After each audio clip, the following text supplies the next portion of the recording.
दादा मी आले। दीदी आलीस तू?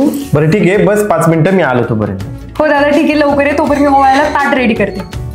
तेजल दीदी आली बाहेर राखी बांधायला, तिला ओवाळणी द्यायला लागेल। माझं वॉलेट दे बरं। हो का, आलेत का ते? बरं हे घ्या, 100 रुपये द्या। 100च का ग? फक्त एवढेच? अगं ते 1000 रुपये तरी दे ना। 1000? अहो आता दिवाळी येईल, परत भाऊबीजेला पैसे द्यावे लागतील। आपल्या काय पैशाचं झाड आहे का? आपल्याला काही संसार नाही का? अगं असं काय करते तू? बहीण आहे ती माझी।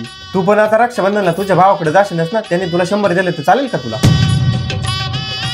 अगं बहिणीला दिलेलं कधी पण चांगलं असतं, बहिणीचा आशीर्वाद चांगला असतो। बहिणीच्या आशीर्वादाने कधीच काही कमी नाही पडत। हो माझी चुकच झाली, मी चुकीचा विचार करत होते।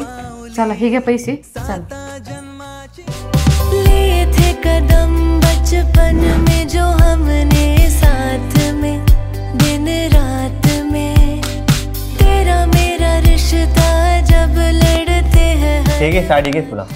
अरे दादा याची काय गरज होती? राहू दे ताई, घ्यावं तुम्हाला एक चांगली साडी। अगं वहिनी नाही ग, माझी काही अपेक्षा नाही। तुम्ही दोघे सुखात आहे ना, हेच खूप आहे। माझे आशीर्वाद नेहमी तुमच्या सोबत आहे। ओ वीरे मेरी जान है तू।